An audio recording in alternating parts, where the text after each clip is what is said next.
So it was just 2 summers of being able to do that. It's actually good management, good life management, Adam, which, is not something you'd normally associate with Adam Gordon, but yeah. No, I'm certainly not got a flawless record on that, but I aim to have one. Yeah, you know what? Some people do plan their lives really well. I'm really impressed by certain people that are kind of really organized where they want to be within a year, 5 years, 10 years, and they seem to achieve that. And it just looks like I just roll forward year on year and think, oh shit, I haven't done anything the last decade. Yeah, I probably need to put more strategy. So my aversion to strategy, I just think strategy is nonsense generally, and that's obviously a mistake. I'm an anti-strategist because I can't strategize rather than it actually being an accurate assessment of things. Everyone has a plan till they get punched in the face, right? I repeatedly get punched in the face, so hence it's like there should be no plans. No plan. Yeah, just roll forward. Make sure you survive another day, Anyway, welcome everybody to Brainfood Live on Air, bringing it to you every Friday, no fail, even after a massive event last night, which I didn't get home until about 4 o'clock in the morning, so I feel absolutely terrible. However, we're back with Brainfood Live on Air, episode 213. And today we're going to be talking about how to overcome imposter syndrome. And folks, this is a really pertinent conversation because obviously I've just come from Recfest, and this topic was actually inspired by some dialogue I had with first-time speakers at Recfest. Some of whom had come to me for advice, or were uncertain about how they felt about it, and it became very clear that a recurring theme was that a lot of people were saying, I don't feel I've got anything useful or valuable to say. And that, I think, is a classic manifestation or feeling of imposter syndrome. So we thought we'd talk about it immediately after Recfest, which of course was just an enormously successful, triumphant event yesterday. And even get a few people who were actually on stage yesterday to talk about their experiences. And of course, imposter syndrome is not just about getting on stage. It's an example of that. But there's many, many instances where we might be doing things for the first time and we get this awful feeling that, we don't belong. So yeah, it's something that I think we should talk about. Does it affect recruiters particularly? If so, why? Does it affect recruiters? Is it equally distributed? Do we feel this when we're younger versus older? Do men feel it differently to women? Let's talk about it today. So anyway, before we kick off, let's do some sound checks as we usually do. I want to make sure everyone can hear me on Crowdcast. This is version 2. We're hoping this is going to be the new way we're going to do it. So if you can hear me okay on Crowdcast with my Darth Vader voice, yes, do let me know whether that's okay. Let me know in the chat whether the audio and video is fine. We should be live streaming this on multiple channels. So LinkedIn, on Adam's LinkedIn, on my LinkedIn. I think Alexi's doing it as well as Rob, a few other folks as well. If you can hear or see us there, do let us know on the comment thread whether you can hear and see us okay. We have had some problems with this. I just want to check quickly whether... yes, we are live. Thank you. I can just see it on the phone. Okay, we seem to be live and doing good, so that's all fine. Right, quick word to our sponsors, folks. We can't do the show without our sponsors stepping up every week and saying, yes, we want to support your terrible chat. Make sure this show is continue on the road. This week's sponsors are our good friends at Greenhouse, who not only were making amazing mojitos yesterday at their stand at Recfest, but they're also one of the leading ATSs on the planet. So if you want to check out or upgrade your ATS from what you're currently using, Greenhouse are obviously going to be a product you need to be considering. It has been actually voted the most popular product, ATS product from Brainfood users in 2021. We're rerunning that survey, by the way, so we'll see how Greenhouse are faring against some of the other competitors in 2023. But they're clearly one of the top products out there. So do check out Greenhouse if you are looking to upgrade your ATS. Okay, we have Adam Gordon with us. Adam, really good to see you, mate. How's things? What you been up to, fella? I've just been making videos about recruiter enablement. I know you've been absolutely dominant. It's been, by the way, if people haven't seen Adam's relentless, literally crank it out, quantity over quality approach to video production, which I massively endorse. do check out his YouTube channel, which now has got 200 subscribers or so, I think. Why don't you share the link into the chat screen, man? You may as well do some promo on it. And whilst you're doing that, can you give us a quick overview what recruiter enablement is all about, and why you're doing this channel? Yeah, recruiter enablement is about it's about all of the tools and processes and skills and content that recruiters need to do their jobs really effectively. It's of course a very fast-moving environment because things are changing a lot, and I started learning about it after spending the first few months in iCIMS with the sales enablement team there. And as I was talking to them about like how do we do different things to enable 300-400 sellers at iCIMS, I was just going, this is like process, and we need to be putting this level of like structure into how we enable recruiters. And I've just not seen many companies talking about it. Although I now have met lots of companies who are doing good things with it, and they're using OneNote, and they're using SharePoint, and they're using Notion, and they're using lots of different technologies which were not built for recruiting in order to enable their recruiters to be more successful and productive. And so I'm interviewing probably about one person every day and putting it onto this YouTube channel. Just shared the link in there. I interviewed Manjuri Sinha about half an hour ago, and that'll be going up later today. And she's talking about some things that are really great. A lot of it's to do with learning and competencies as well. So the difference between a early stage recruiter to what does it take to become a recruitment advisor, to what does it take to become a talent partner, and the sort of different things that you need in there and how they need to be enabled to do those in three distinct sort of jobs. And yeah, that's what it's all about. It's fantastic. I think it's really, really interesting. So, these types of narrow conversations, I think, are really powerful, particularly when you're speaking to so many different types of people. So, have a think about this, folks. Narrow conversation on topic, but very wide distribution in terms of the types of people speaking on the topic. That's how you get crowd intelligence. So, really, really good effort.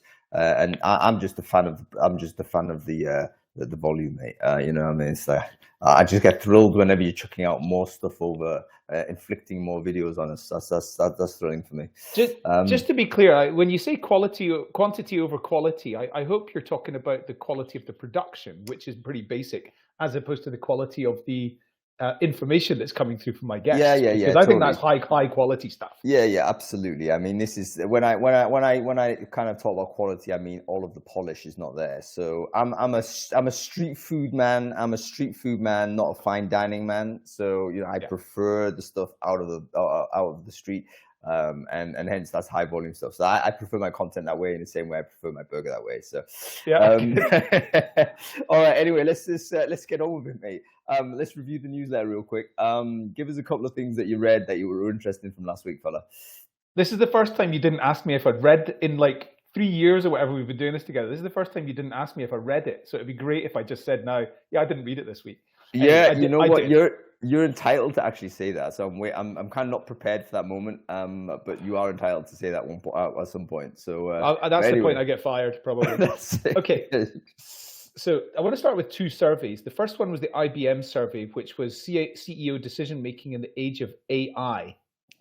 It was a study of 3,000 CEOs, and the highlights were 44% of CEOs regret a publicly delivered message over the last 3 years based on what they now know about artificial intelligence and what it's going to be capable of doing and how fast. So what does that mean exactly? Explain. Well, it means they've said something like AI is not going to take our jobs, when actually they're now going, yeah, it's definitely going to take our jobs. Wow. Or they've said AI is definitely not going to be the big thing within our industry, when they're now going in every industry, yes, AI is going to change everything. So it's public statements that have probably been 44% of CEOs have said something publicly that they now regret based on the data they've got and the information they can see like in front of their eyes, and the distribution and accessibility of artificial intelligence. A couple of other important points in here. So 3/4 of CEOs believe that the organization with the most advanced generative AI is going to win in their industry. I mean, 3/4 are saying that's pretty big. It's pretty big news, I think. Despite that, only, I think it was 29% maybe of executive teams, not the CEO, but the rest of the executive team, actually believe they've got the in-house capability to deploy generative AI effectively. And you made a comment on this, which was like, in TA and HR, we're going to be forced to, we're going to be using it. We're going to be running a lot of our work on generative AI. And if we don't lead in this, we're going to have it put on us. And I really believe that the people in talent acquisition who are going to lead their organizations with bringing it into their teams are the ones who have got great futures, and the people who have it forced upon them are more likely to be the ones who are going to be finding their career a bit more challenging.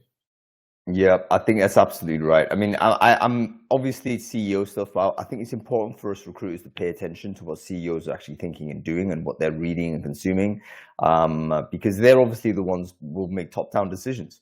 And if they are now moving to the position where they believe that AI enablement is actually key to their own competitiveness as an organization, they will force all of their senior exec team to say, right, we need to see this happening in your department. So if your CEO has not said this to you, they will at some point. And it makes more sense for you to basically position the TA department or the HR department in advance of that. We can get ahead of the instruction, basically. And I think that puts TA and HR in a very powerful position if you compared to if you didn't do that. In fact, I wouldn't surprise me if CEOs start like comparing the speed of AI enablement amongst their departments and then using that to assess the leadership capability of the people leading those departments. Yeah. So we have to get on with it. Absolutely. I would not be surprised at all. And in fact, if I was CEO, I would probably be doing that. Yeah, you do this. Think about it, guys. If you're running your own business, wouldn't you want your entire team to be on this? So we cannot be having the denialist position on AI. We have to dive in, and I'm addressing particularly the leadership in TA and HR, which I think is still the most distant from the tooling compared to individual contributors who are at least playing with it. So we have to play with it. Okay. So, other end of the spectrum now, workers. PwC's annual workforce hopes and fears survey. We actually talked about this one this time last year, I remember. But anyway, a few changes now. So 1/3 of workers say that their company won't be economically viable in 10 years if it doesn't change course. That is actually slightly less than the number of CEOs. Like 40%, 39% of CEOs say their company won't be economically viable if it doesn't change course. However, if you look at different like demographic cohorts, you find Gen Z, 49% of Gen Z, like half of Gen Z say their company won't be economically viable if it doesn't change course, which is quite interesting. 26% of people said they're likely to change jobs in the next 12 months. And PwC has positioned that as if that means big turnover, lots of stuff happening. But actually, I wonder, how frequently do people change jobs? Do they change jobs less than once every 3 years anyway, do they not, on average? So 26% doesn't sound high to me. Apparently, it was only 19% the year before. But if you look at Gen Z, who are presumably moving jobs a bit faster as they get up the career ladder more quickly, it does jump from 26% up to 39% of Gen Z who said that. Yeah. The one that was really most disturbing, but not particularly shocking to me, was that 56% of people say that after they've paid their bills, they either are struggling to pay their bills, or after they've paid their bills, they don't really have any money. How many was that? 14%? 14% said they struggled to pay their bills. Yeah. Another 42% said after they have paid their bills and their essentials, they've not really got anything left over. That's really bad. this is really bad. It links to it semi-links to the next point, which is about skill inequity. So 53% said that they need specialist skills to do their job. But for those who don't say they need specialist skills, that's 47%. They can't see how their skills are going to change. And there is almost all of those are in that 56% who have nothing left over after they've paid their bills and essentials. So, I think we should be very concerned about the gap between people who have got money left over at the end of every month and the people who don't, and what's going to happen with this workforce, because they can't see that their skills are going to develop. And as we know, we talk about this every week on this show. The pace of technology change means a lot of tasks which lower skilled workers are doing just aren't going to exist. Yeah, that's one of the things. I'm going to bring the AI argument back in here. I'm obviously an AI evangelist generally. I think we need to dive in, as we talked earlier. But at the same time, we also need to think deeply about the implications of AI enablement, which ultimately means job displacement. And then what do we do about that? And hence, that's why I'm kind of making the case that we shouldn't be looking at job displacement as any kind of objective. But in fact, we need to do the work distribution across more people, so that we might be working less. So in other words, 4-day week is what I'm talking about, rather than chopping. So keep 100 people employed, do them all 4-day week, rather than drop down to 80 people, let's say, on 5-day week. Is what I'm trying to say. And with AI enablement, you might actually have the same, if not more, productivity with that sort of workforce. It doesn't make sense if your unit of analysis is purely what is good for the company. I agree, it's not necessarily good for the company, but our unit of analysis has to be what is good for the people, because we cannot go forward in a situation where ultimately you will get an AI-enabled entrenched elite that capture all of the value, and then an increasing number of people that are literally locked out of the economic system because they don't have valuable skills to deploy into the marketplace. That's not a world that's going to be happy for anybody. And we need to arrest that. And we need to be kind of very conscious of this, even as we do AI accelerationism.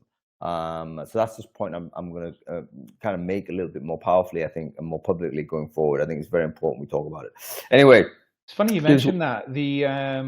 I've been driving through Geneva a couple of times recently. It's just around the corner. And in fact, right now, the AI for Good Global Summit is on in Geneva. It was yesterday and today. I should have done my best to try and get along there. But yeah.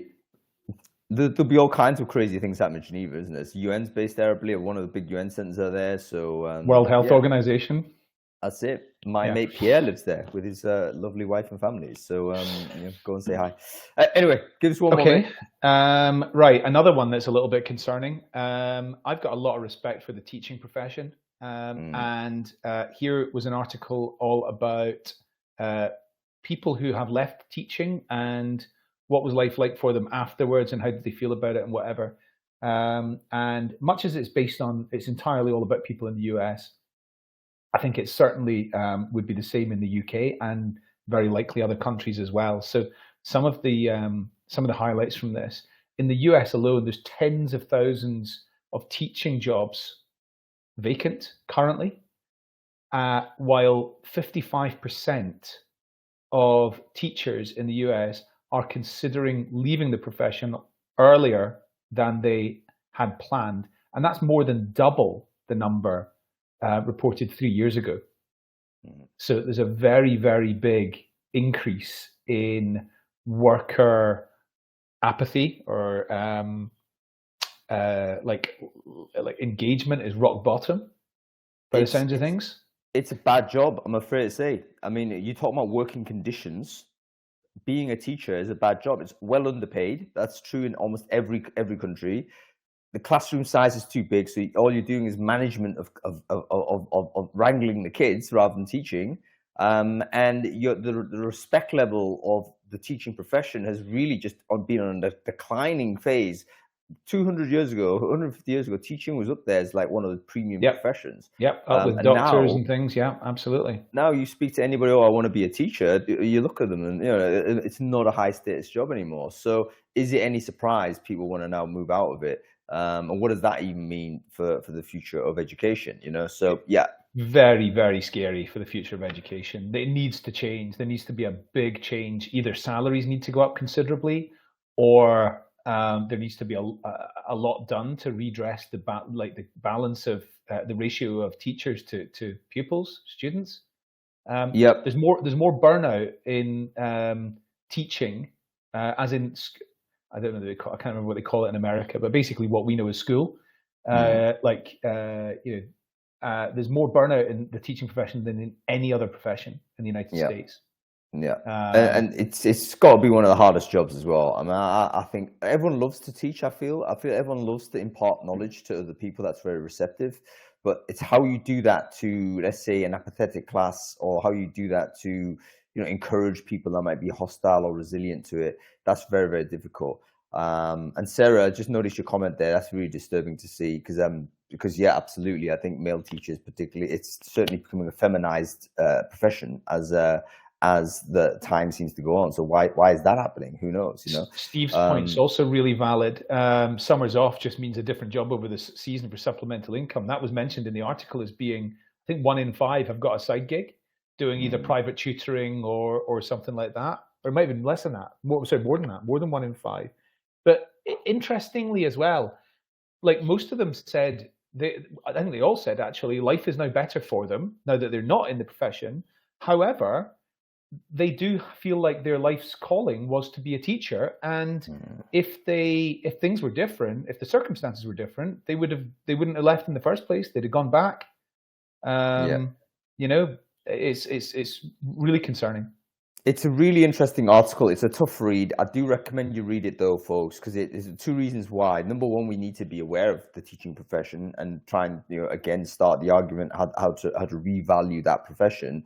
But secondly, it's also about career change, isn't it? It's about, okay, how do you do a career change? I know a lot of people might be thinking about that. We all need to be career agile, in my view, irrespective of whatever passions we might have. Just to be sensible, we need to understand, okay, where do we need to kind of plow our furrow, so to speak. But it was really quite interesting to see how some of those people then responded, having left the teaching profession and not necessarily found, a nirvana experience, even though, as you say, Adam, the job conditions were better, but they're now doing things that they generally don't enjoy, and it's simply a means to an end, and going back again to paying the bills type of stuff. So yeah, I mean, my sister's a teacher, and I've often talked to her about what would the alternatives sort of be there's a few things in there. I mean, learning, instructional design, those types of things. There are quite a lot of things that are transferable skills. However, are talent acquisition people who are hiring an instructional designer into a financial services company going to look at a teacher's application and consider that to be, a good fit? Only if they've got... Mate, teachers are very highly educated. Another thing we need to think about, they're educated workforce. They often university graduates, right? They've got like highly skilled. They're just deployed in an area of work that doesn't sort of seem obvious to be deployed in different places. But I'm pretty certain that you would be able to cross train teachers into most white collar professions if they so wanted to. Many, So, and vice versa, it probably would be a healthy thing if there was actually flow between a to and from professions, so that we could get a richer sort of mix of talents in different jobs. So hopefully we'll be able to see that one day. Anyway, let's get on with it, mate. We're going to be talking imposter syndrome. Adam, before we bring our guests on to talk about this, let's talk about our own views on imposter syndrome. What do you think of this phenomena? Is it a phenomena? Is it something that, or how would you describe it as a thing? I mean, what's your view of it? Well, so first of all, I've never had it. So I'm certainly not talking from experience. However, I do know lots of people who have, and I have spoken to them about it. To me, it seems like a limiting belief And I've certainly got plenty of limiting beliefs. Imposter syndrome's not part of it, but I've got lots and lots of other limiting beliefs. Those limiting beliefs are called accurate analysis, Adam. But go on. Yeah, maybe some of them. I think that from what I can see, it certainly impacts women more than men, from what I see. However, that may be just women actually talk about it and men don't typically. And the other thing that I've seen is it's very much it's very much linked to, like, as you go up it actually affects very successful people a lot, because they get promoted, a succession of promotions very quickly. They got the ladder very quickly, and then they look down and go, gosh, I was 5 jobs down there 3 years ago. Have I got the right to be here? Should I be here, or have I just winged this? So I'm looking forward to hearing what our guests have got to say. Yasmin said the term was coined to talk about high achieving women. Yep. Yeah. So it's hopefully by those women about their own experience, rather than it was something that men brought up to say about high achieving women. Who knows, Yasmin? It'll be interesting to see who did the coinage and where it actually first came up. But it is resonant in many respects. I like the idea that it is particularly only affecting people that have actually succeeded, right? Because if you're just trundling away doing like mediocre stuff, and that's totally okay, by the way, no issue with just going and doing a job or doing whatever you're doing with no change over time. Guess what? You're not going to feel imposter syndrome because you're not moving forward. So this is a phenomena that really exists as you're moving up your career ladder, and it's self-sabotage. To say, you know what, do I really belong here? Should I really be doing this? And then you kind of like moderate your own behavior, and it drags yourself down. There's a psychologist called Willie Raylo that talks about this on elite sports, and it's a really good. We'll talk about it as we get our guests on, but I think it's about almost having what the lowest bar is before you basically have anxiety because you feel like you don't belong. But listen, I'm going to bring on all of our guests, not one at a time. I'll bring on Lauren first, Lauren Harrop, because she just come from Recfest, so I don't want to completely strain her by saying, right, spend a half an hour and talk all the way through it. But she's just fresh from her debut talk, so let's do this and see what Lauren's got to say on the matter. Oh no, how do I actually invite people here? Bear with me, Lauren. There is a new interface there we go, that I'm simply not familiar with. By the way, here's a criticism of Crowdcast, Louise. Like, I can't like generate the list of people I can invite. I can only see sort of the avatars and just click on buttons. So it looks like I can only select like 20 people. Whereas in fact, there's like 100 people watching this. So we should be able to. Yeah, no, that's an interface thing. Hopefully we can fix it. All right, well, Lauren's going to come on in a bit. I'm excited to hear about how she did in this talk, or should I say her own assessment as to how those talks went. And there she is. Hello, Lauren. Oh, Lauren, you're on mute, I believe, or for some reason we can't hear you. Can you have a look to see why that is?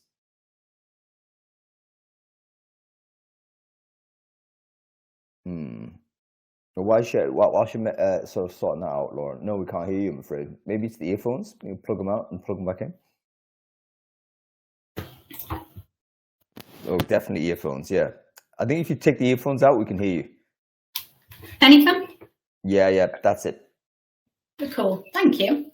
Cool. So firstly, well done on your experience. I hope you enjoyed the event yesterday, Lauren. Oh, it was amazing. I think like massive shout out though to the Recfest community there that kind of set you up to get yourself on stage and build you up and encourage you with it. Because actually that imposter syndrome kind of set in for me before going on as well. But yeah, it was absolutely amazing. Fantastic stuff. And Lauren, very quickly intro yourself. Like, who are you? What is you do? So I am actually a talent acquisition partner covering the international region, and I work for an education technology company called D2L, which, interestingly enough, Adam and Hung, as you were talking about teachers, we actually favour teachers coming to our business because they're using our technology in the classrooms primarily. So they're ideal recruits for you to be ex-teacher, yeah? Yeah, so as you were talking, then I was sat there going, this is great for us and perfect timing for me to be here. So yeah, every time I have a teacher reach out or they come into so many different areas of our business, it's great because they know our key customers effectively. Yeah. But yeah, I've been in recruitment for nearly 14 years, and for me, this topic is a hot topic. It's one I've felt, and one that I think hasn't been spoke about enough, in all honesty. And when I reached out to Recfest and said, hey, I want to talk about it, I half expected them to say, no, it doesn't exist. So when they said, yes, let's have a chat, I was thinking, oh, I've actually got to do this now. And it's definitely one that, as we've spoken to other recruiters, particularly over the last 24 hours, is very, very much a hot topic and people are feeling it. Tell us about what, so your talk was actually about imposter syndrome, and it was your first talk as well, wasn't it? So it was kind of like you were almost like overcoming what the phenomena by being on stage. Let's deal with that first of all, yourself, your own experience of delivering that speech, Lauren. Can you take us through what your emotional kind of state was as you were about to come on, and how did you feel as you were delivering it, and how did you feel after you finished? I'm probably going to take a step before even coming on. I'm actually going to go the night before, because I actually sat on my bed the night before and thinking, how do I get out of this? I can't do this. And I've got the voice in my head going, oh, people aren't going to believe you. Who's going to trust you? And why are you talking about this? And I kind of sat there and went, right, I'm just scrapping everything I've done. I scrapped my presentation. I scrapped my script, my notes, everything. Fast forward through to Recfest, I joined the tent, saw the lovely ladies that were supporting me. They really gave me some encouragement, and I said I was so nervous. I'm really, really nervous. And they were trying to reassure me by saying, people are interested in this, and I could see more and more people coming in. And I was a little bit overwhelmed, going, oh, okay, there's a lot of people here. But what I did is try to harness it to go, do you know what? I'm not the only one that feels like this. If these people are turning up, they either have experienced it or know somebody and supporting somebody. So that kind of pushed me to get onto the stage, in all honesty. When I joined the stage, I was very honest and I was very vulnerable. I actually told the whole audience that I'd scrapped the script, I'd got rid of the presentation, and I was just going to talk at them about how I felt, how I found it, and what some mechanisms are for helping me.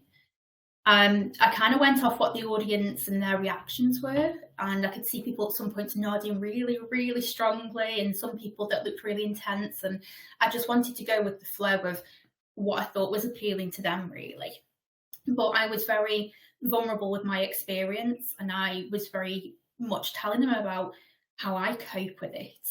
When on stage, I was fine though. I didn't feel like that imposter. I felt like I was telling a story and helping other people.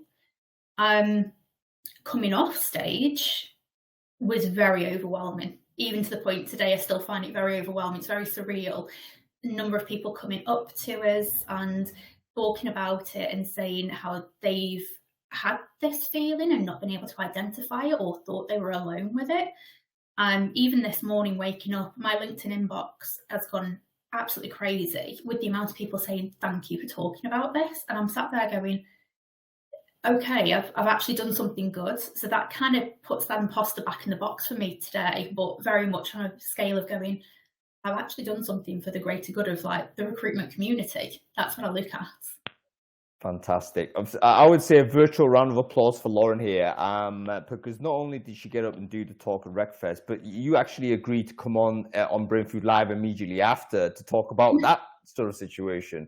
And Lauren did this without any hesitation or persuasion from my side. It was like, okay, we're going to do it, and kind of irrespective of the emotional side of things.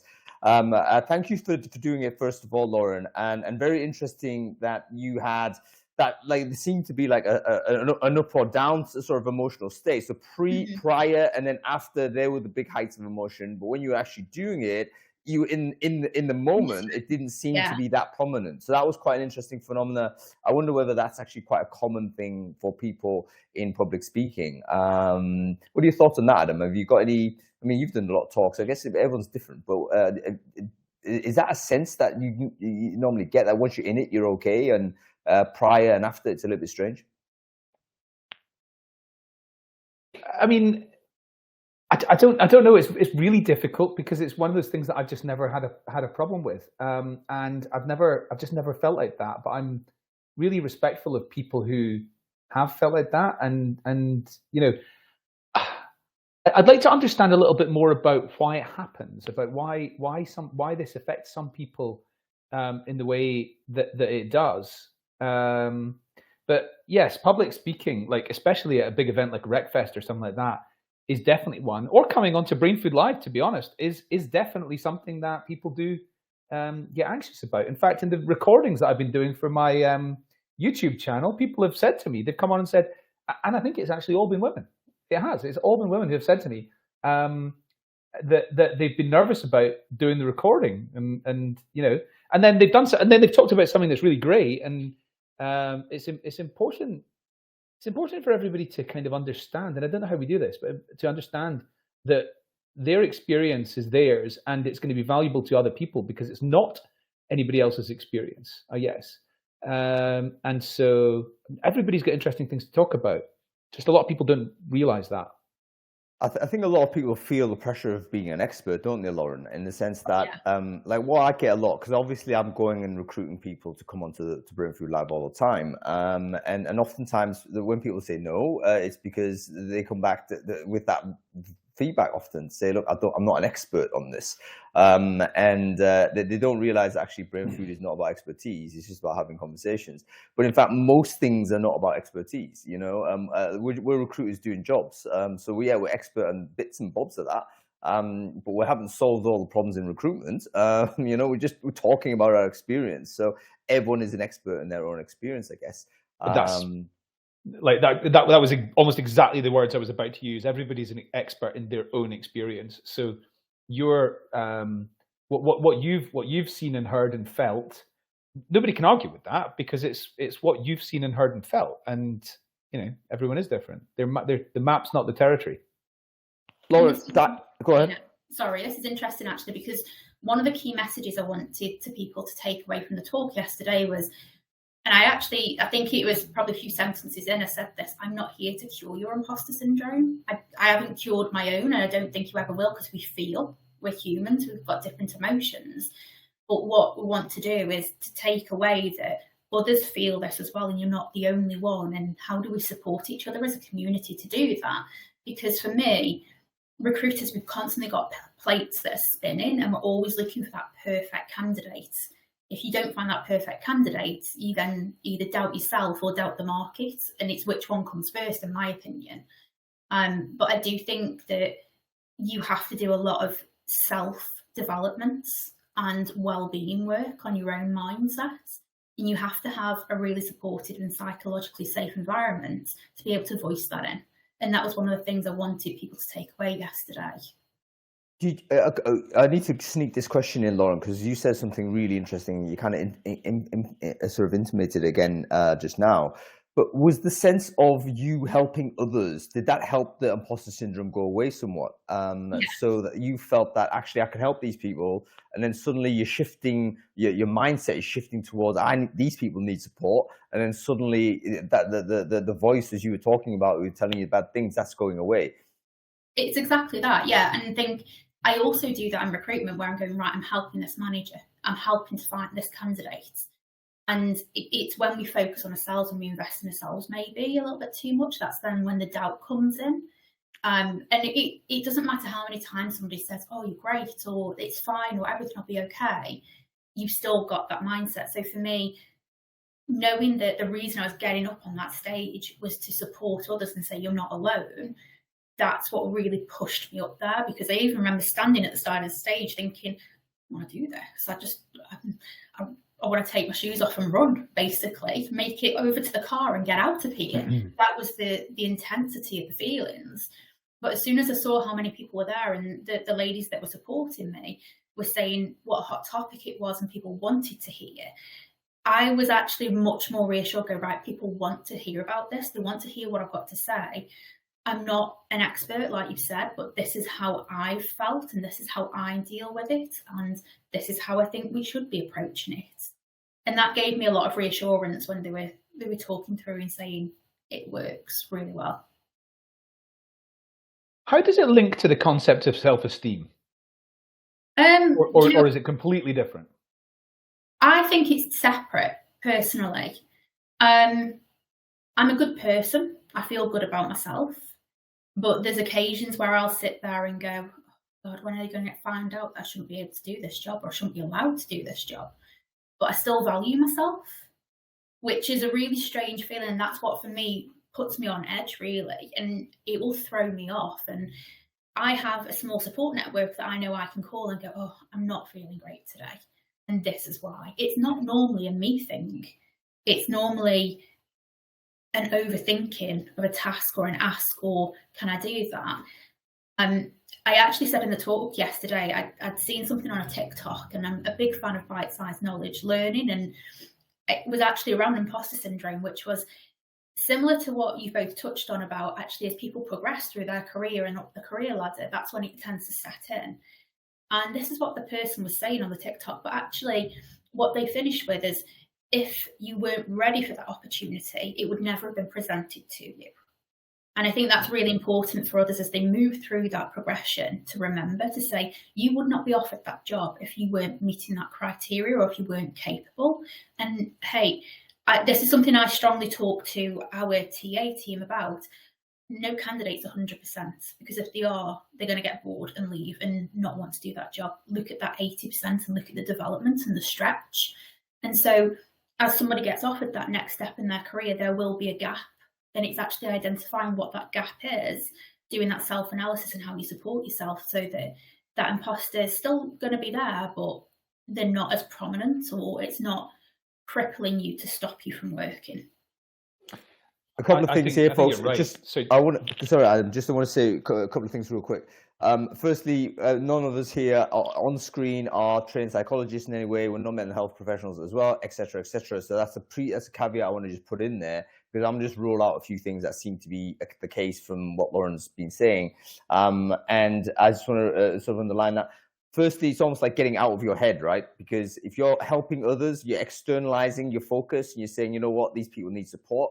It's when you're kind of sitting and stewing. I just visualizing you in the room the night before, Laura. I'm sure you're by yourself. You're literally in your own head, and that obviously then spins even faster. So you've got to externalize. Maybe that's one technique to reduce the volume of the imposter sort of voice. Externalize what you're doing, and you mentioned about this idea of kind of the sense of discomfort of doing new things. We shouldn't. That is actually very normal. We may have forgotten this as kids. You know, when you first took your steps as a baby, I assure you that was super uncomfortable. You know, as a little baby toddling around, but you got over it. Same when you're riding a bike, super scary when you first got on the wheels and the stabilizers came off. Diving into the water for the first time, learning to swim, terrifying. Driving a car, terrifying. You know, going on a date for the first time, terrifying. So all of those things are new. They're terrifying, but they're not. It's normal to feel that way, and that's also something we need to underline as well when we do have this encounter of, oh, it's a weird feeling, and we therefore map it to, therefore that's proof that I don't belong. That's not the case. It's an unusual feeling because this is a new thing that you're doing.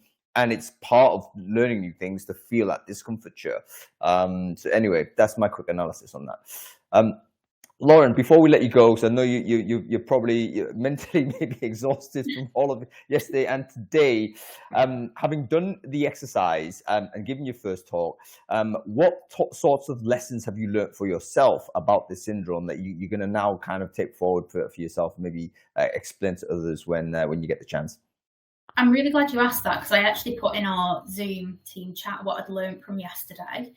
And the biggest learning for me is I went to Recfest solo. I didn't have anybody with me. I didn't really know a lot of people that were there.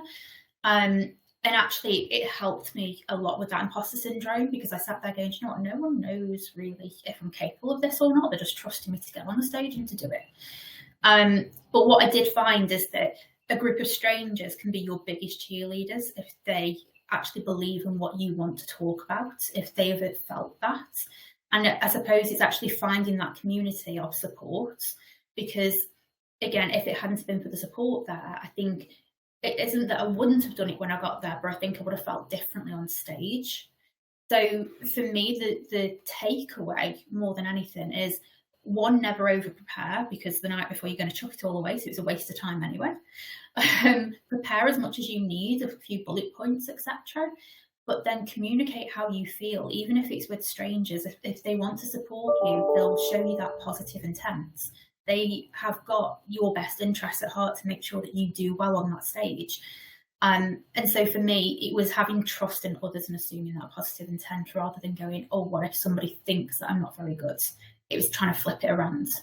Yeah, really, really good, Lauren. And final point I think you mentioned is really, really important. Like you were making observations as to how you felt when you're actually on stage.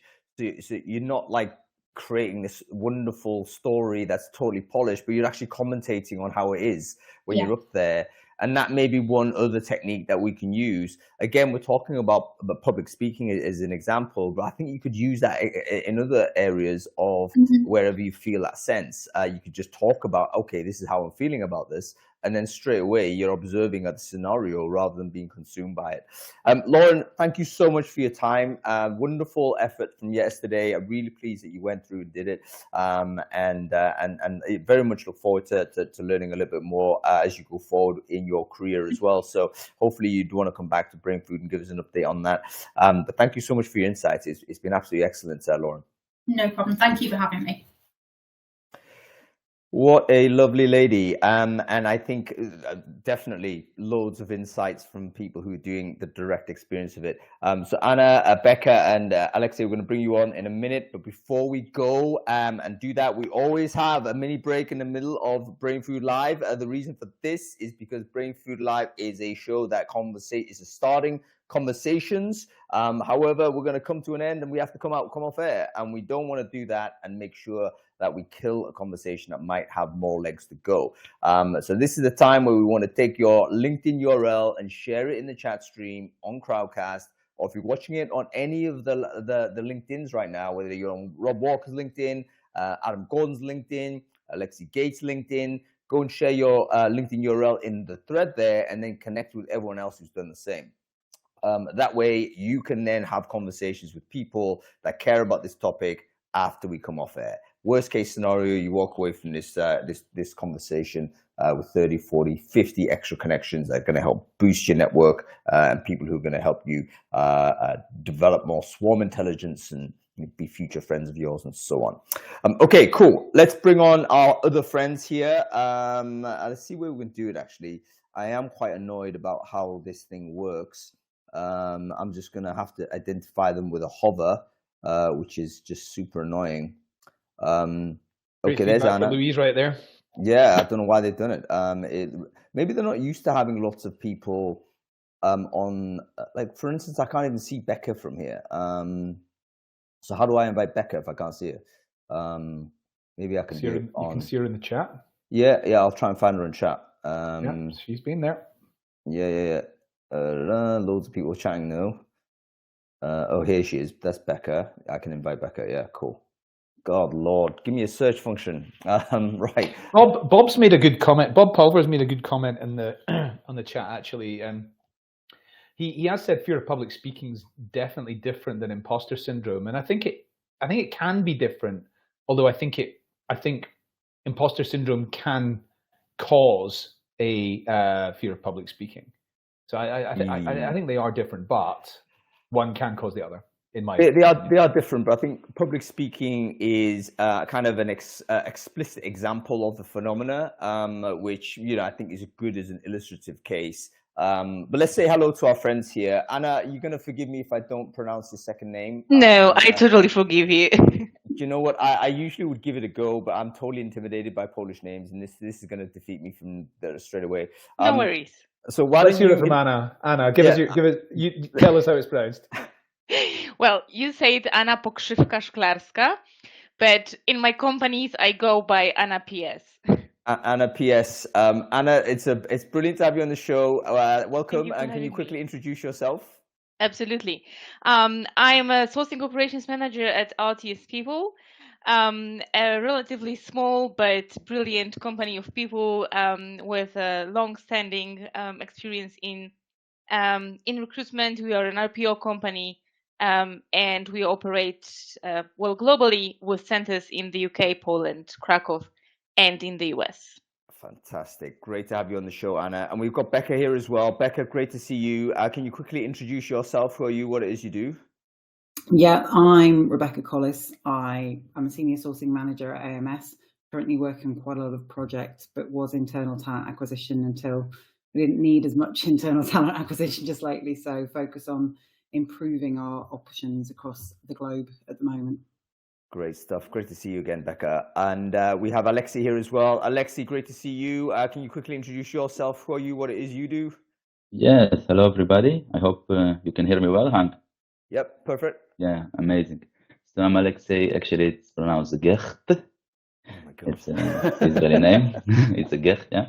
And I'm a talent sourcer, firstly, and also a team lead at a small company called Added Value. It's an Israeli-based company that supports the startups and scale-ups, technical startups to grow. And we provide sourcing and recruitment solutions for those startups to build their R&D teams, mostly working extremely hard to fill positions. And yeah, I'm located actually not in Israel, in Hungary, working fully remotely in a nomad way. And yeah, that's about me. No, great to have you on the show. And by the way, Alexi's team's been writing some wonderful blogs, by the way, which have been featured on Recruiting Brainfood newsletter. Definitely worthwhile checking out some of those mediums that they've got the publications on. Really, really good operational content.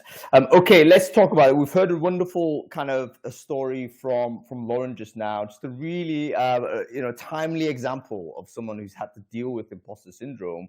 And actually, do overcome it, I guess, in this situation, which we, by the way, we didn't even know whether that would had happened because obviously it was only yesterday. But we've all talked about imposter syndrome before. I think I've all interacted with all of you before online about this topic, and maybe it's worthwhile us just sort of sharing your thoughts as to what this is and what your sort of theories are as to why it exists and how you've mitigated against it. Why don't we start with you, Anna? You've had some thoughts on this topic. Can you tell us a bit more about your theories on this and what have you done to techniques to overcome, I guess? Yeah, absolutely. For me, imposter syndrome is mostly feeling that even when you're praised after doing something good, after delivering, you think that maybe it was luck, that it wasn't actually you doing it, but it was luck, or it was a super hard work and you actually don't deserve the praise. So I have this feeling sometimes when I'm told that I've done something good, and I'm like, but that was easy, but that was like nothing special. How come do you see me if there's like nothing in it? So this is like diminishing the achievement, Yes. right? So someone's complimented Absolutely. you on something. Not acknowledging the achievements. That's because of your good skill set, though, isn't it? That's because you're excellent. Well, at what you do. I hope that's why it's easy. It's the only reason it's easy.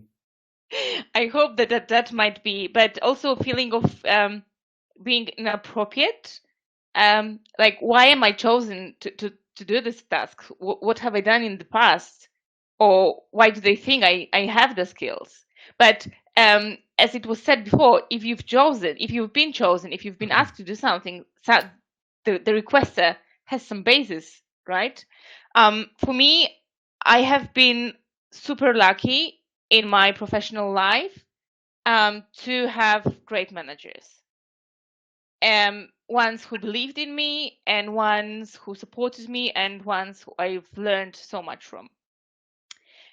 But that's all, I would say, with the benefit of a hindsight. So you look at a certain situation and you feel, yeah, actually it was good. Actually, he was right. But in the moment, I think it's super difficult and super interesting because you've invited me to this Brainfood, and I was so super happy. And then this last week was super difficult at work, and I was like, oh my God, what am I doing? Why am I here? And knowing that I will be here, I took a step back and I was like, what is in these tasks that I can learn from? How can I divide them into parts and break it down and do really like deliver? You know, it was for something I was doing for my CEO, so it's not a tiny thing, right? And I did it, and I did it with help, and I wasn't afraid to ask for this help. And I think that this is also something I'm quite proud of, like being mature enough to ask for help. Yeah, really. So a couple of things you mentioned there, really interesting. So how do we spot imposter syndrome? It may not be obvious. Like as you say, we may habitually minimize an achievement that should be a signal to us that actually you're suffering something like imposter syndrome, because that's not an accurate analysis of that scenario. So perhaps we've developed some bad mental habits over time that kind of have us do that. I tend to reject praise as well. I mean, that's kind of some sort of esteem issue, I guess, at some point.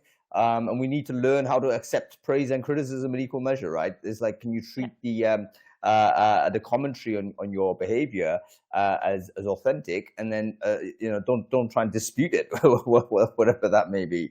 And I guess you may also feel imposter syndrome more acutely when you feel overwhelmed. So let's say there's a big out of the normal project, again, usually something you haven't done, and it's maybe a little bit beyond your skills entirely. Then the internal dialogue may start spinning, at which point, it might just be very debilitating. And in fact, what you've got to do is try and break the problem down, get support as you need to fix it. And again, externalize, like get it out of your head. Very interesting, Anna. Becca, let's go to you on this. I can't remember when we had this dialogue about this topic. It might have been actually on one of the threads online or so. But I'm sure you've got some like very strong thoughts on this as to what imposter syndrome is and how it starts. I mean, is it something that we mistrain kids on? Do you think, or do you think there's another reason why it occurs in some people, not others, and more prominently in some people compared to others? It's a really big subject, Hung, for me, this one. But I think, because I was thinking about how I was going to tackle this, because there's so many ways I could come at this subject: personal experience, other people's experience. And I thought I'd centre on the thing that's really resonated with me as highly as any of them, which is people coming into my team. So last year or the year before, we were recruiting very heavily. And a lot of the people we brought into our team were ex-high street recruiters, so worked in commercial recruitment agencies. Commercial recruitment agencies, very often, still to this day in the UK, are places where 1 month you can be Employee of the Month, 2 months later you're on Managing Performance, then you're back up to Employee of the Month, then you've dipped back down again. And because of the ebb and flow of that, I think recruiters in particular particularly when they've been in agency recruitment, get knocked so often that they don't actually know whether the praise is real. And so they doubt the conversations they're having. And because also when you get into leadership roles, people aren't often trained on radical candor. They're not really trained on how to actually coach, rather than give people answers. And because they don't tackle those two subjects, we don't have meaningful discussions with people where we show that we're empathetic, but we're also going to give them the truth. And we're equally not capable necessarily of avoiding giving advice when actually that person may have the answers themselves. It damages their confidence. Amazing insight there. I mean, we've all been agents, I think, right? So having just heard you describe that oscillating sort of experience of a recruitment agency, that is actually really, maybe it is a component of imposter syndrome. It kind of accelerates it within our community because our emotional states are obviously going like this based on, how many deals we've made. And it is more, so perhaps the cutthroat nature of the job itself kind of creates a sense of this. What an interesting observation that is, Rebecca. In terms of you as a manager leading a team, and I address all of you here because I think everyone here does some leadership or has some responsibilities for it. How do you handle it where you feel an employee of yours has imposter syndrome and it's actually damaging that person's own development and own performance because of that sense of, you know, artificial and false sense of self-sabotage. How do you help that person without kind of exacerbating the issue? I wonder whether we could go to Alexi on this one, because I know you lead a team, and again, without identifying names and what have you, but have you encountered someone particularly that you feel maybe has this sense, and what do you do as a manager about it? It's a great question, because I think when we talked with Johan about this to join this show, it was when I was sending you some articles for publishing on Medium, and that's when it came up that I felt really that people on the team are really bright, extremely smart, has super good skills also in what they do, but also writing, but in a way shy, or I thought it's shy. Actually, before you invited me to the show, I didn't even know that there is a syndrome called imposter. Just I thought people are more shy, and I felt like helping them, providing them the stage, providing them like positive feedback, and doing things really slowly, step by step, can really make a huge impact. Yeah, just to give a bit of context to this, basically Alexi's team, none of them have sent me their work. It's Alexi that's done it on their behalf, I think, without their particular knowledge. And I've read it, and I've said, you know, without sort of having any relationship with the company or the authors, they were just really good posts, and they just went up there. But why did they not send directly to me? They read the newsletter, they know that this is how I source. So I guess they felt it wasn't worthy. And it's Exactly. like, you know, just send it in. It may not get in, I can't guarantee that. But it's not like a verdict on quality. It's just the case of, look, you've written this is important to you, great, share it with me, maybe I'll take a look. And in fact, they have gone in more times than others. So yeah, maybe a manager then takes a responsibility of perhaps, you know, positioning or giving them the opportunity to kind of overcome the syndrome simply by creating an opportunity for them, giving them some exposure. Some risk to that, though, I think, isn't there? Because it might go wrong. What are your thoughts on that method of management, Becca? Any thoughts on this? On managing imposter syndrome?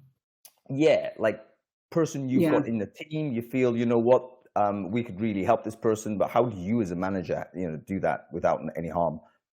So from my perspective, like I said, we had a lot of people in our team. The brand new team literally was from 3 people to 34 last June at one point. And the whole team was so full of people with symptoms of imposter syndrome. And the way that we tackled that was very much in a kind of a program of events rather than one specific fix. So one was actually coaching those people one-to-one, having those conversations whereby it's like, well, so how do you think you did? What do you think you could do differently? Making them articulate it. They got annoyed with it, very much like Sarah was alluding to there. It's very annoying when somebody asks you and makes you feel vulnerable. But when you feel vulnerable and you're actually able to get past that with somebody that you know has your best interests at heart, you can start to change the internal dialogue. Because imposter syndrome, for me, what I know of it, again, no medical background, is to do with a lot of it's to do with the programming in your brain. It's past experiences and playing the wrong videos. You're playing the videos that reinforce the feelings, and the feelings then bring on the anxiety and yada, yada, yada, and it builds. And so what we worked to do was people, as I say, don't know whether praise is real or not. So making sure that when we did praise, it was for specific things that they'd done really well that we could praise for. And then so we positively reinforced the good. Where there were things which were not good behaviours, we focused instead on solving the problem rather than tackling someone's failure or mistake. Because the reality is all that really matters is a solution, and then looking at the repetition avoidance. So by building that into their everyday and weaving that through the team and connecting the team, which was a huge challenge with a fully remote team, but building a proper collaborative, connected workforce meant that they got someone else to lean on. So when they weren't sure and they wanted a bit of reassurance, somebody else was there to say, you know what, mate, you've done a really good job with that. And so if there wasn't their manager available to do that, or the team leads available to do that, they could equally bolster each other. And that created such an incredible safe space for them that we saw so many people come out top side of this. So many people also, as a side effect of it, able to bring up where they had mental health challenges and posting that on LinkedIn, which I think often the two coincide with a lot of people, where you're struggling with imposter syndrome at the same time as you're struggling with, well, what's my worth in the world in that case as well. So trying to get people to align all of that and trying to get team leaders and the whole team to work together and to enjoy company, because we're so disconnected now as a workforce very often. Creating spaces where people can just have those water cooler moments, or they can have a drunk Tuesday night, or they can have a Friday where they just bitch about whatever it is they want to bitch about. Creating that environment, I think, starts to make people feel again that connection, because I think a lot of imposter syndrome or the escalation in recent years is being fueled by the fact that we're remote and you're not getting that reward and confidence that actually the work you're doing is worthy and it is actually delivering. Rebecca, you just said like amazing monologue there. Seriously, there's three things that I want to isolate that you mentioned that are so important. Firstly, the idea that feedback needs to be precise onto the thing. So people don't trust praise because of this experience we have being an agency. Okay, great. We need to recreate that trust by being very precise with when things have gone well. Just say directly. It's got to be timely. It's got to be right there and then. And you've got to be very narrow as a manager and say, look, this is why it's great. Tell them all of that. The second point that was really interesting was that where there has been an error, a human error, whatever it might be, that's great. Recognize the error, but fix the problem rather than admonish the individual, because, you got to fix the problem first, and hopefully the individual recognize that that was obviously something they shouldn't have done, and trust them enough to go and avoid the repetition. If they do repeat it, that's when a manager does need to play a role in coaching that person away from those behaviors. But primary focus is focused on the resolution of the issue. And the third thing you mentioned was this concept of kind of co-management, co-support. So it's not a great thing if the manager is the only point that can provide this support to the team, because at some point you're going to basically run out of capacity, or you're going to end up helping one person more than the other simply because of circumstance or wherever it might be. And it's going to be basically a brittle system. We've got to try and create a group support system, which is a safe space for people to articulate their feelings so that they can get support from other people. Similar to, as Lauren mentioned earlier, like they can get support from other people to come in rather than just themselves. So it fixes itself. It's almost like self-healing concrete. Very, very important stuff. Anna, I want to go to you because you mentioned something really interesting in the comments. You said, yeah, it's just like a sort of training kids. I mean, how much is it? Some of this does feel like it is like kind of raising children, isn't it? Without, assuming sort of the wrong analogy of boss and worker being in any way maternalistic or paternalistic, but it is about a more experienced person training the person to evolve and grow to the point where they're kind of self-reliant and able to operate independently.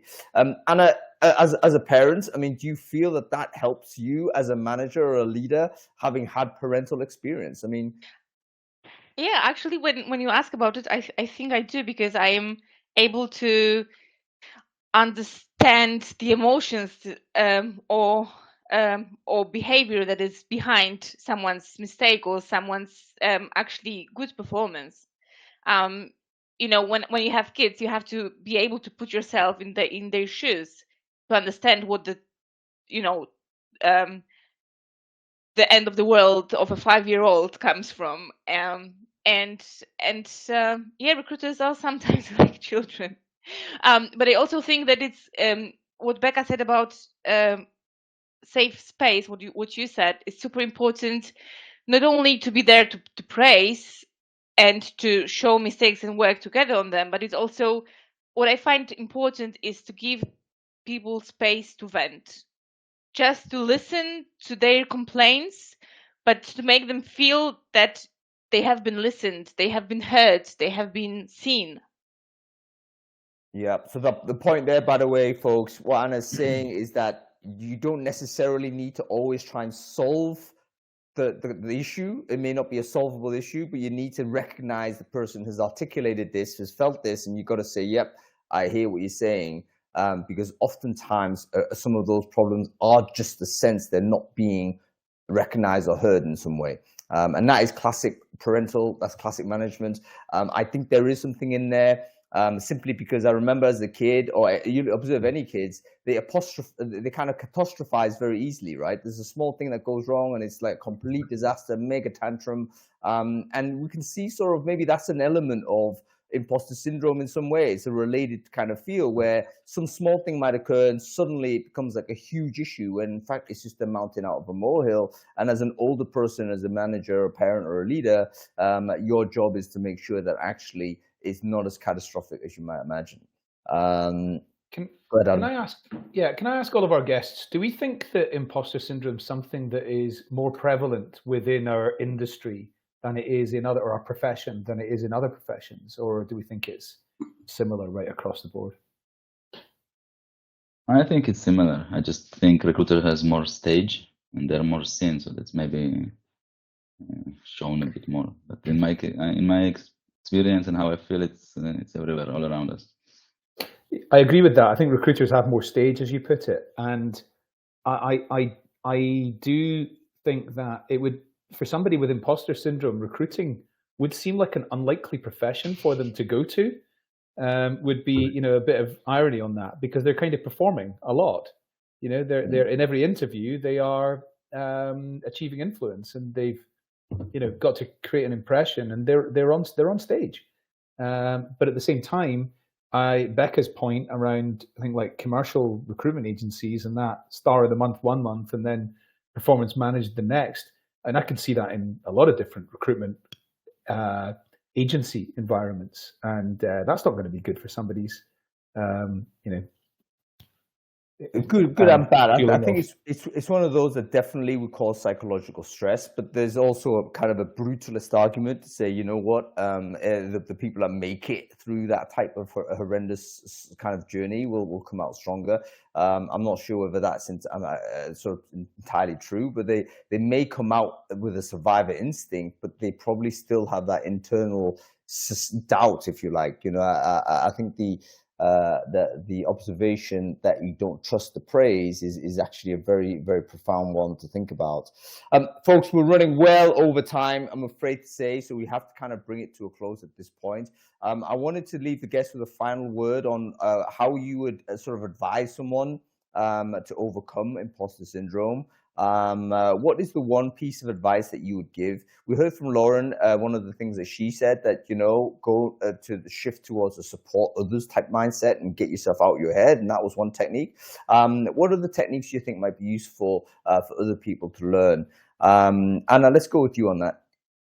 For me, it would be surrounding yourself with like a safety net of people, with great managers. And if you don't have the luck to have those great managers, then choose your coworkers that you can trust and that can support you and can be your cheerleaders along the way. Yeah, absolutely. How about you, Alexei? I would say for me, it's like a holistic approach. It's not one thing, so it's hard to choose one, but I would go with Anna and I would say have supportive people, but not only professionally, also personally in your life, like friends, family, people who surround you, that give you positive feedback on every small success. For example, I'm super lucky with my wife. Every small thing that I do good, even if I fix some small thing at the car, she say, wow, you're so amazing. And I feel like during the years, it's something that really helped me deal with this phenomenon. Fantastic. How about you, Becca? Two key things, apart from everything that everyone else has said, which is completely true. Journaling, but journaling where you don't reread what you've written and you don't correct the sentence structure. You literally just brain fart, sorry for the language, everything that you're thinking that particular day or week, and you discipline yourself to do it daily or weekly.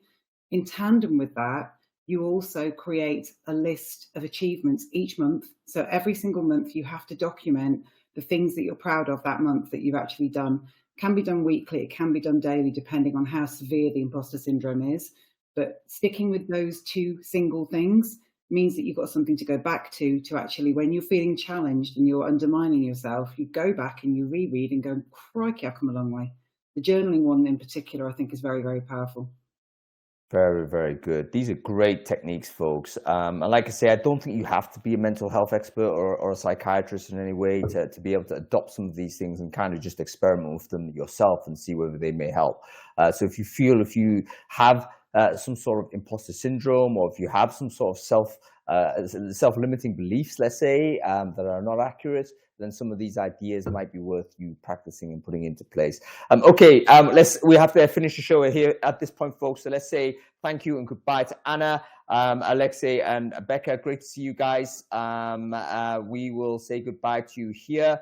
And we're going to have to close this show off, folks. I think we're back next week. I forget what we're doing. Yes, we are. We are talking about, we're talking about fractional working. What the heck is fractional working, folks? Have you heard of a fractional CTO?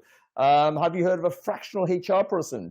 Have you heard of a fractional recruiter? If you haven't, go and search for it on internet, particularly on LinkedIn, and actually you'll generate loads of people that are now calling themselves fractional something or other. What is fractional working? Why is this emerging? How is it different from being a freelancer? And we as recruiters, how do we deal with this? Do we actually start thinking about developing recruitment processes to hire someone that is operating fractionally with our business? Right now, we're just fixated on full-time work. Is the future going to be a lot more diverse in terms of contractual type? In which case, we had better get busy understanding who fractional workers are and how we may recruit for them. Follow the channel, folks. Sign up to the show. We'll see you next week on that. Thanks for watching. Cool. That was all right, wasn't it, mate? Yeah, very good. Really important subject. One which, to me, the very, very most important aspect to this is if we understand why we're feeling a certain way, let's say it's imposter syndrome or it's something else. If we understand why we're feeling that way, we can put a name to it, and then we can go on TikTok and find out what it's all about. Then we know ourselves a lot better. And when we know ourselves a lot better, life is considerably easier. Not easier, but it is considerably when you know yourself and why you're feeling certain ways, then you know what to look for to do something about it. And if you don't know what it is, you're in the dark, and you may never get out of the dark. Yeah, we name your demons, as they say. It helps kind of just control what can be an overwhelming emotion, and different people feel different ways. But again, Lauren's story was really quite vivid, in the sense that, up until getting on stage talking about imposter syndrome, she was thinking about legging it and going to the car park and driving away. So that is a sense of overwhelmingness. That's not just butterflies in the stomach. That's overwhelming. And if you're able to just label it in some way, you might be able to control it, maybe even observe it, and then deal something with it. So yeah, very important to have the language to be able to handle it. Okay, cool. Listen, that's it. What are you doing this week, mate? You're still in France, aren't you? Still just chilling out, or what? I mean, doing more videos. So what's your plans this weekend? It's L'Etape213 tomorrow morning. So the one of the every year they open up one of the stages of the Tour de France, and they let amateur riders come and you got to pay to do it, and you come in and do it. And there's 15,000 people, and the stage that they've chosen is the one that's passing past here on the main Tour de France in 8 days. So tomorrow morning we'll get up and go and watch all these amateurs, 15,000 amateurs doing this mountain stage. It's going to be absolutely brutal. I think there's going to be all shapes and sizes on it, and we'll just give them some, cheer them on tomorrow morning. That'll be carnage as well. I mean, there'll be loads of crashes and loads. There'll be people walking and. Yeah. I'm just. I reminds me of some of the riders that we know, friends of ours that people like Bas van der Hartart and Oscar Maga and Michael Blakely, stuff like that. People who do a lot of bike riding, they're probably totally up for this type of stuff. So yeah, no, I think most of them are proper riders. Absolutely, like those guys. I think they do it a lot, and I think it's going to be fun to go and watch. And actually, the main thing is for me is working out where are we going to park so that in 8 days, when we go and watch the main tour, I know where to park, so we don't have like a mountain trek in order to find somewhere where we can stand and watch it and cheer them all on. That's your task, to scout the driving spot. Yeah. Cool. Sounds like a good weekend, Adam. Enjoy. Hopefully we'll catch up soon, mate. If not, we'll see you next week on Friday, right? Cheers, Hang. See you soon. Take it easy. Good Lord, I got one more call to do, and then it's like, yeah, sleep. I'll see you next week. Thanks for watching, folks.